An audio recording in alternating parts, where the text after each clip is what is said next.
Hello and how are you to sports lovers out there? My name is Robbie Gillette and welcome to conversation number 20 of the Keeping It Real with Robbie podcast, where we chat all things on the mental side of sport, to stories, laughs and banter. Whether into the old pigskin or the old leather ball, we've got you. Today I'm joined by Titans all-rounder Dayyaan Galiem as we explore his career through his eyes and how he has experienced being a young prodigy deemed to be the next Jacques Kallis and the noise that comes with that. I hope you guys enjoy, and as always, if you could press that subscribe button, it would be much appreciated.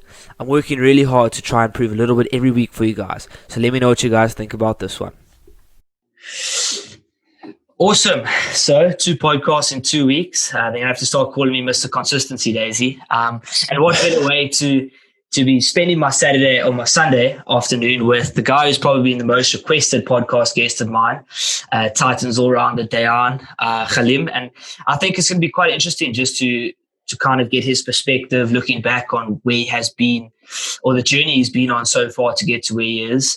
It's been quite a unique one, you've had a few injuries and was dubbed the next Jacques Kallis, and all the noise that surrounds that, So I think it's going to be an interesting perspective for the listeners to kind of grasp your journey so far. Thanks for coming on. And, before we get into it, let's maybe touch on the Momentum One Day Cup. If we go down there, I think, if I'm not mistaken, you guys were kicked out of Pool A. Fairly frustrating, rain cancellations, COVID bubbles. How do you reflect?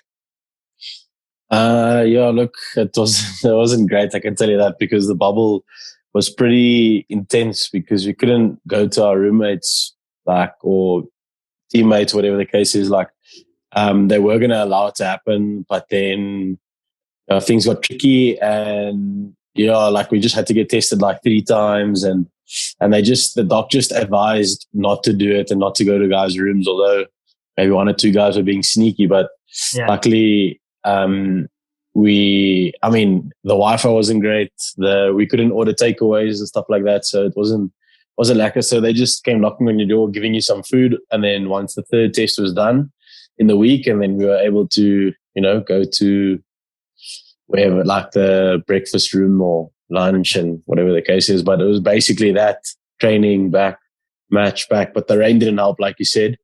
So we played 1 game and we were meant to play 4. They revised all they brought down and they narrowed the fixtures and all that. So we were only meant to play 4 games and 2 pools. But we didn't get to play much. We lost the first game and that was that. Wow, that bubble doesn't sound great, at all.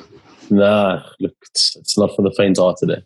No. And we weren't even in there for as long as, the Pro Tier guys and some of those guys. They get in there for a month and a half and 2 months. I know guys were in a bubble for 2.5 months for IPLs and this and that. So we got a minor taste of it. But I guess when you don't have Wi-Fi, you can't play PlayStation and you can't play online. So time doesn't fly.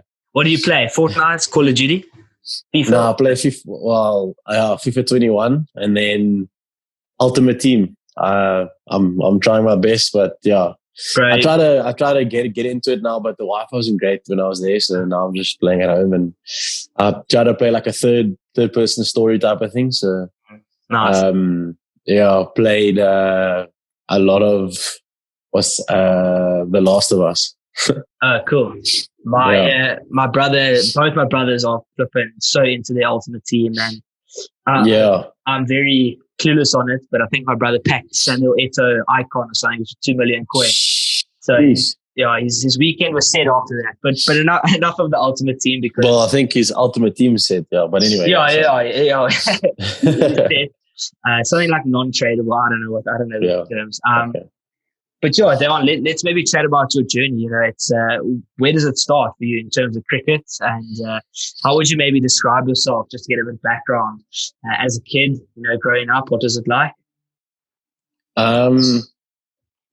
It starts as when I was a kid. I remember the first couple of games I used to, obviously mini cricket. The guys start as per usual. The guys generally start at about 6, 5, and my dad used to chuck me balls when I was a little kid, and whatever the case is. Obviously, when I was 3, 4, 5, he used to just underarm balls to me, and whatever the case is. So it started then, and then I played hardball cricket when I was 7, and I joined a club, Western Australia club, and I played basically all my club cricket there, bar 1 or 2 seasons where I was maybe at Boland or, at a different piece. But as soon as I was Western Province, I was at Western Australia club my whole life. So that's where I spent most of my time, training, nets, all those things. So my dad used to push me to go to the nets quite often. So that used to be where we were always at. So that's basically where it all started and how it came about. And then obviously I got into Rondebosch Boys prep school when I was grade 6, and that was kind of another stepping stone. That's when I kind of left Western Province for a while and played obviously school cricket on Saturdays and that. So I came across a couple of really good coaches when I was at Rondebosch, and it was really nice, just that environment and just this type of school that they were very welcoming. The coaches were they gave me a lot of opportunities when I was young, so I got exposed to a high level very quickly. Yeah, awesome. And then, like, when does Dayyaan Galiem realize that this could be a career journey or career path for you? When does it click in your head? Like, is it quite young or is it further on? Just depends, really. I think it varies from person to person. Some guys go into their careers maybe and get it really going when they're 24. Some guys get it going when they're 18. So then I think for me, it was a case of I always kind of knew that I wanted to go into it at some stage, just based on the fact, like, when you half decent at something, you always want to do better. And that here's in the vibe at school. And when you're good at something, everyone like goes on about it or this or that. So you feel good about yourself and whatever the case is. So I guess the more teams I made, the more I wanted to go into it. I think that's kind of where my head was at that time. When I was young, obviously I wanted to be a pro-tier player and play for Cobras and play for, franchise level. So when I was a kid, I used to say, yes, I want to be there when I was 12, 13. But the more you make a team just the more reassurance you get that, maybe you are doing the right thing. So, yeah. So you've made, like, how many injuries have you had now? Listen, I'm always, let's say, a couple of big ones, which was my knee, which I was 16 at the time. Then there was a couple of shin problems when I was at 19, 18, 20. That's still, and I had a stress fracture in my shin now, not too long ago, about 7 months ago. I think 3, but it's almost like similar things. I wouldn't say it's like, it's been completely different, serious injuries where it's all over the body. It's kind of like staying on the one side there, but it's basically my landing leg, which gives me problems, but no one would really know because even if it's hurting a lot, you wouldn't really show it like sometimes, but I guess there's a time where you can't help the team anymore. So you got to take a step back and, be honest if you're not going to be at 100%, but sometimes you can play with a niggle or, I think cricketers, or I'm sure most sportsmen, you never feeling 100% or your body's feeling, yes, I've got no pain. Yeah. So there's always going to be a barrier that you need to cross, and we all kind of face our own battles within ourselves, and some guys have to work harder on their body than others. It's just how it works, I guess. But everyone has their own things to deal with. So you say it's your landing leg, and you play through it, but nonetheless, it must be incredibly frustrating. And I spoke to Darren de Pavillon like a while ago, and he said that he also got maybe a few more injuries than you did. But once you get like 1 or 2 or 3, that tag of being like injury prone gets thrown at you. Have you found that to be the case, like personally? Well, guys do obviously know that I have a tendency of obviously getting injured, but the coaches that I'm with now has a lot of faith in me, and they kind of know about what I have to do and how to be the best. So they know what I have to do to get there, and they kind of work with me on it. So they're not really, I do what I have to do in terms of, but they also leave it up to you and what you need to do as well. So if your body's feeling a little bit, under the weather, or you're feeling a bit sore in terms of pain sore, not stiff sore, Yes, then some difference. rehab sessions where they go, well, it's up to you what you need to do to feel ready for the game. So if you feel like you just need a rest, and you come to the game and you do your business, it's all about doing the business on the day and at the game. So if you keep doing your business, but you train, some guys train less and they play better. Just how it is sometimes. But some guys need to train hard. I feel like a lot of the youngsters need to train as hard as they can to learn their craft. And as you get into a setup, the older guys, the more, not older, but let's say the more experienced guys, they often seem to come with very specific things that they would like to work on. Yeah. So they come with, some of them just hit underarms and they go home. Or they hit underarms and they say, no, I'm good. Or today, if we have to hit, bowlers, then they'll hit bowlers and they'll leave. Or they'll hit bowlers, they'll work afterwards, and they'll work even longer afterwards. Yeah. So it just depends. Like they have a very clear mind on what they need to do and how they need to go about their business to be their best. So I feel like with the youngsters, we're still learning, obviously, what's our thing to get to our best. But I think hard work is the way to go. So for me, an example, I need to hit balls, but once I feel like I'm in good nick and good batting, and I'm batting well, then I find that I don't need to, if I'm batting a lot or if I'm hitting the ball nicely, I don't like to complicate things sometimes. So sometimes I'll hit 18 balls in the net and I'll be like, yeah, I'm feeling so good, whatever the case is. And then when I'm not feeling that good, I'll bat for 10 times longer. Yeah. Just to get into the groove, if you know what I mean. So it's just working out a good balance, I feel. But in winter, I hit as many balls as I can in the off season. And so obviously all rounder, what are you working? Obviously working hard on both, but what would you say you find yourself practicing most? I think it also varies from coach to coach, but I would say that bowling would probably be my main priority right now because of the type of player that they see me as and the role that I'm playing. But I think I've been working so hard on my batting that it's almost evening out a little bit. So not evening out, but I'm hoping that it can even out at some stage in terms of where the performances come in. I know that my batting I've got the ability to bat really well, and I've been feeling really good with my batting. Yeah. In the last few games that we've played, I maybe didn't kick on to get hundreds, but got a not out, got a 40, so I'm getting a lot of starts. So I'm feeling really good about it. So I think the coaches are seeing that, there is improvement there and they maybe see it in a different light. So,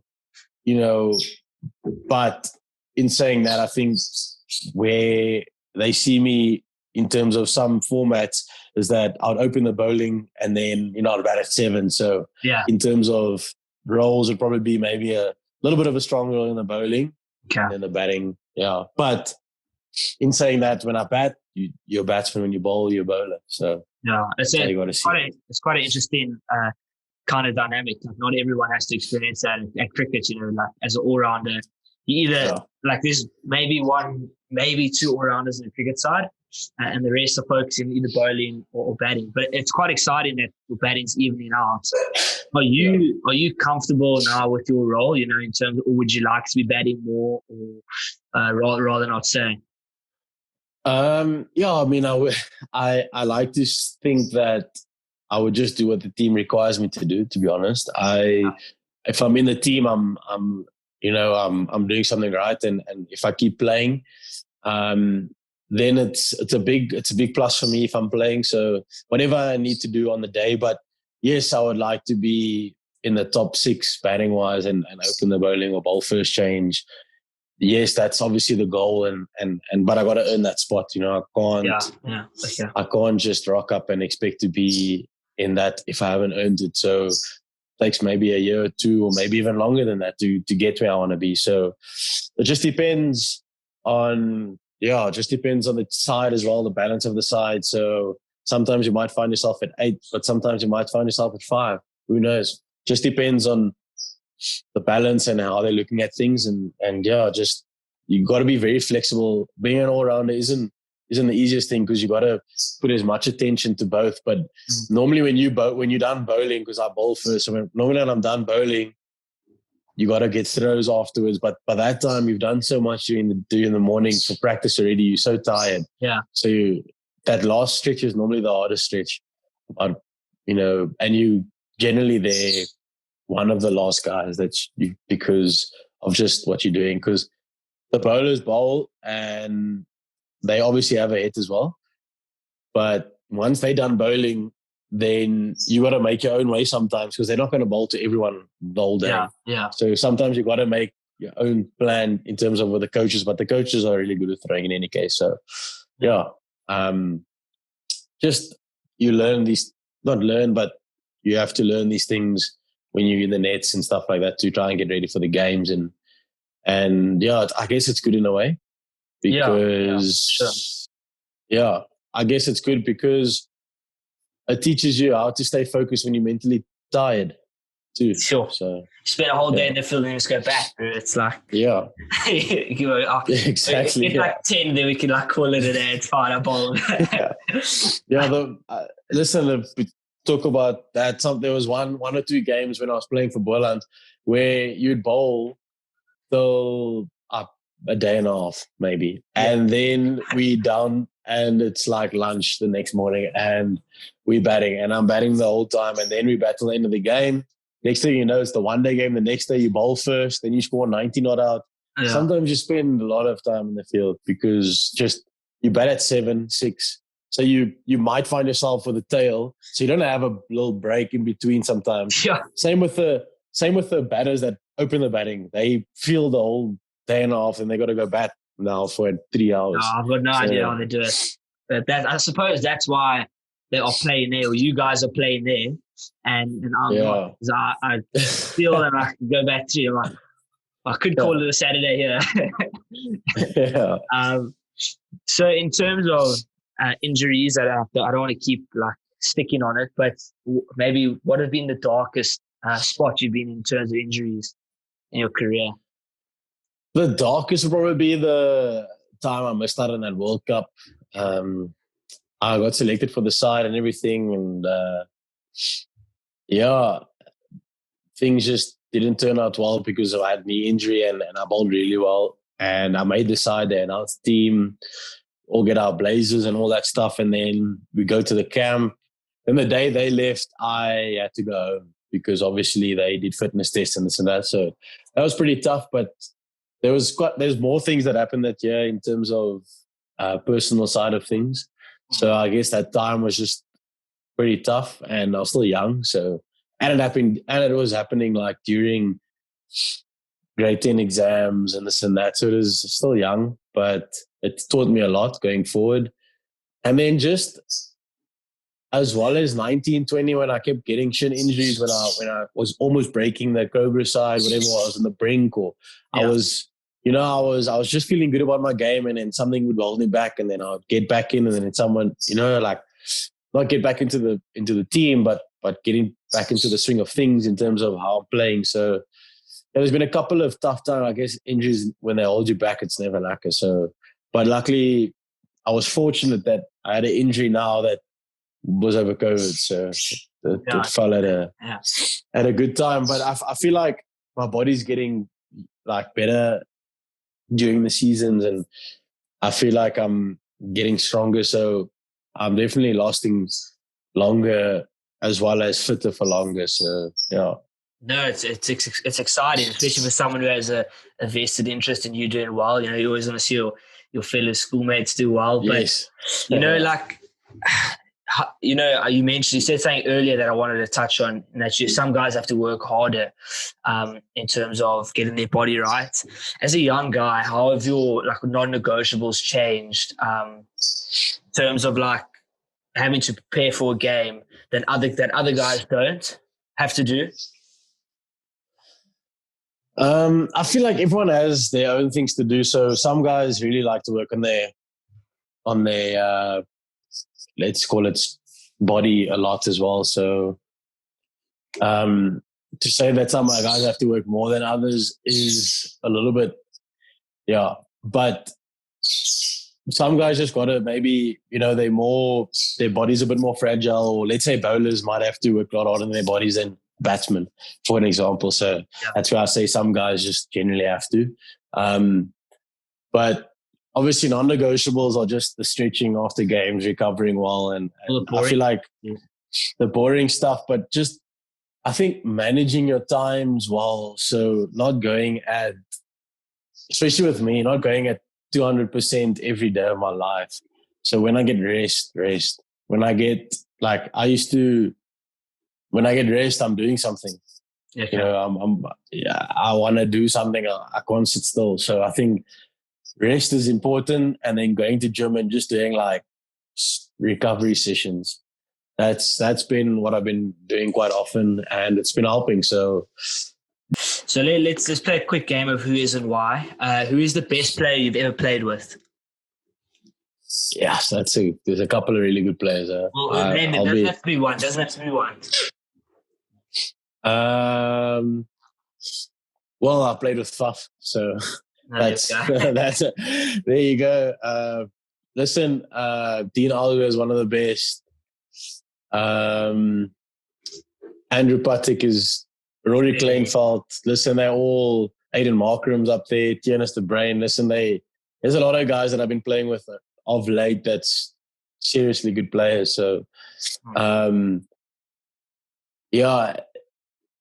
playing with it's quite tough because there's a lot of seriously good. I played with Vernon.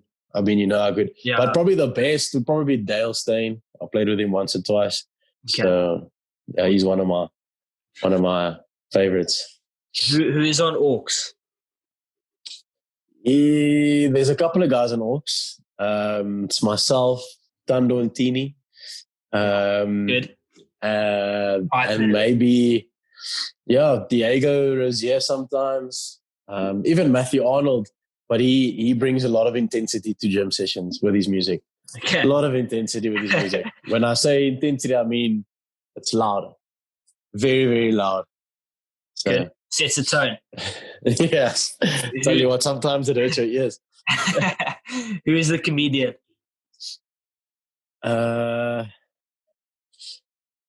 She's where our physio is definitely Jeffrey Toyana, assistant coach.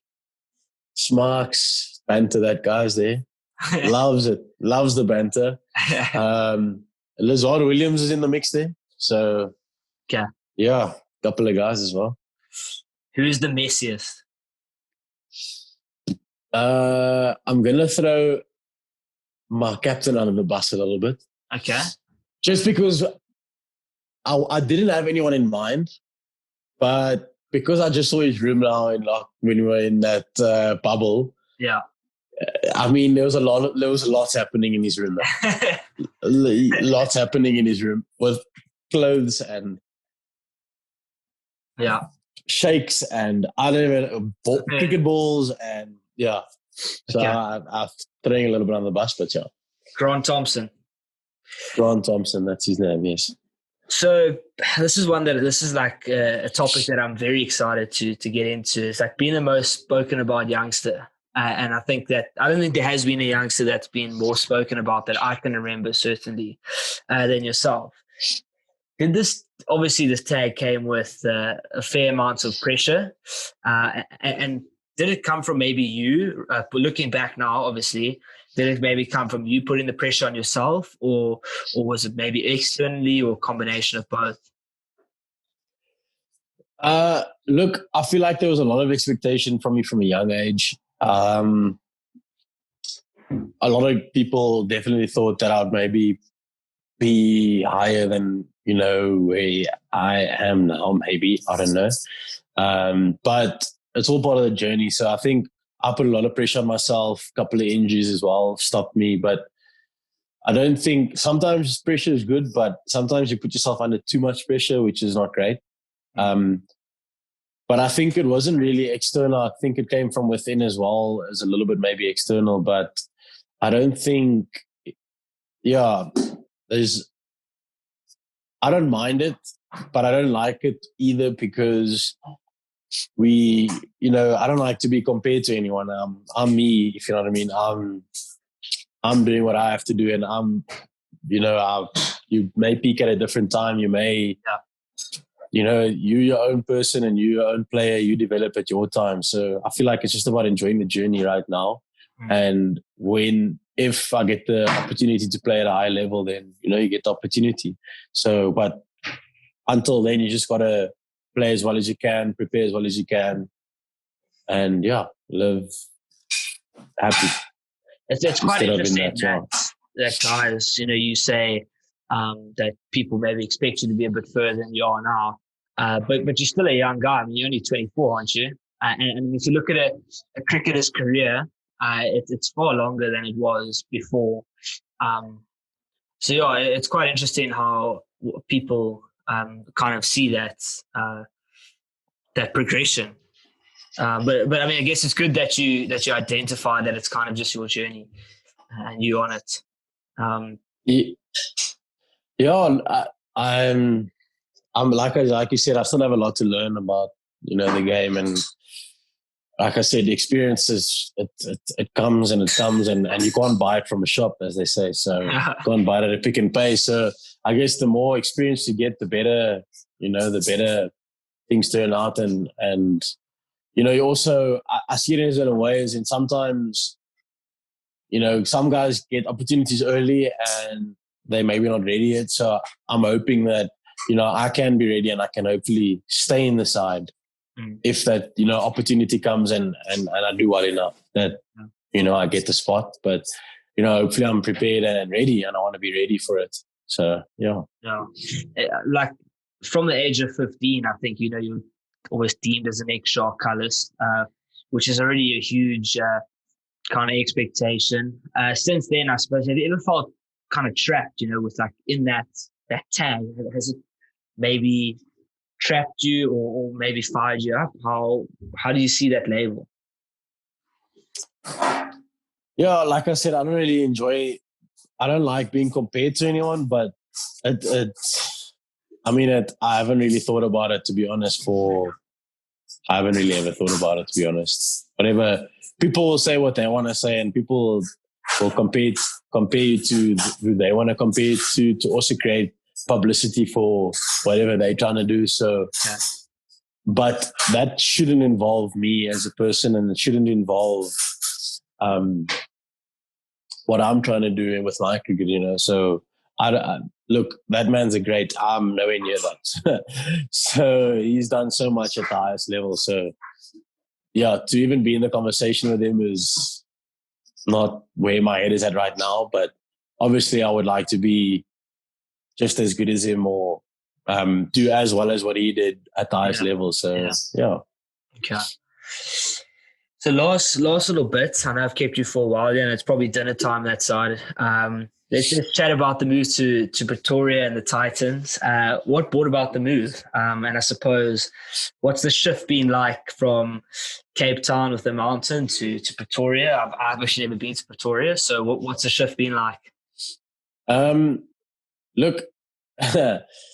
Look, the move came about because I just felt like I wasn't playing in the side. I just felt like I was last in the pecking order in terms of all-rounders and whatever the case is. So I did get a game here and there. I obviously would like to play more, so it was mainly opportunity-wise. And I just felt that when Mark Boucher spoke to me, he said, listen, we need an all-rounder, and you'll most likely play a couple of games in the beginning and stuff like that. So obviously you can't guarantee playing, but there was a gap. So I just feel that in terms of that, it just felt like the right move. And in terms of the adapting, I feel like in the beginning it was tough, but now I'm pretty settled. I've got my own, little, I've got a nice little place here. Awesome. Got a fiance and all that, so I'm settling nicely. Happy days, can't complain, like I said at the beginning. So awesome. It's lacking now, I guess. I think maybe in the beginning it was a bit tougher because I was pretty new to the areas and pretty new to everywhere. But I feel like it's a it's different now because of everything that's come into my life. So it's I'm a bit more relaxed, a bit more chilled. I'm feeling a bit less stress on everything, I suppose. So I feel like it's reflecting well in my cricket. So yeah. Awesome. What's I know that the Titans obviously didn't do what they wanted to do now at the Momentum One Day Cup, but that was kind of out of their control. And it sort of looked like there was something good building until the rain came and I suppose COVID bubble and everything that surrounds that. What's the team environment like? The culture there, and what sort of leaders are within that side? It does look like there's quite a few different leadership styles. What's it like? Look, it's very. It's the team culture is great. The guys have been really good mixing together. There's been a lot of new guys coming in and out, and the guys have been mixing really well. So I feel like in terms of team cultures, they're pretty good. Sorry, I just lost focus there. No. In terms of team cultures, the culture is really good, and the leadership's really good. I feel like they've been leading me really well. Like I said, I can talk from personal experiences. They really want you to do well as well, because if you do well, the Titans do well. So everyone wants you to do well because everyone's worried about the brand and the brand that we're playing for. So I feel like if you're worried about your team, you don't focus on yourself a lot and you do what's right for the team. So everyone helps each other, because at the end of the day, if we win more trophies, it's just going to be better. Yeah. And then last question, what's next for you in like the next 4, 8, 12 years? In an ideal world? Ideally, obviously, to play for the Proteas in the next 4 years, that would be great. Hopefully play in a World Cup or 2 if I'm lucky enough. And 1 or 2 IPL deals will really set your life up in a different way. So obviously that's where you want to go. But I feel like playing for the Proteas, playing test matches, playing, the game as hard as you can is where you want to be. So in terms of that's where I want to be. I would like to, obviously, that's cricket-wise, and obviously personal-wise is a different story. Yeah. But yeah, that's cricket-wise. I would like to be there in 4 years' time, or the next 4 years. It would be, or next 8. But yeah, next 4 sounds better. Sounds better, yeah. Yeah. Sweet, bro. I really appreciate you coming on. And I'm actually just looking at the clock now, and it's actually just flown by. Yeah. So thank you very much, bro. I really, really appreciate you coming on. No problem. Thanks for having me. Hope you're well over there in the Cape. It's been like a chatting to you, and I'm sure we'll link up soon.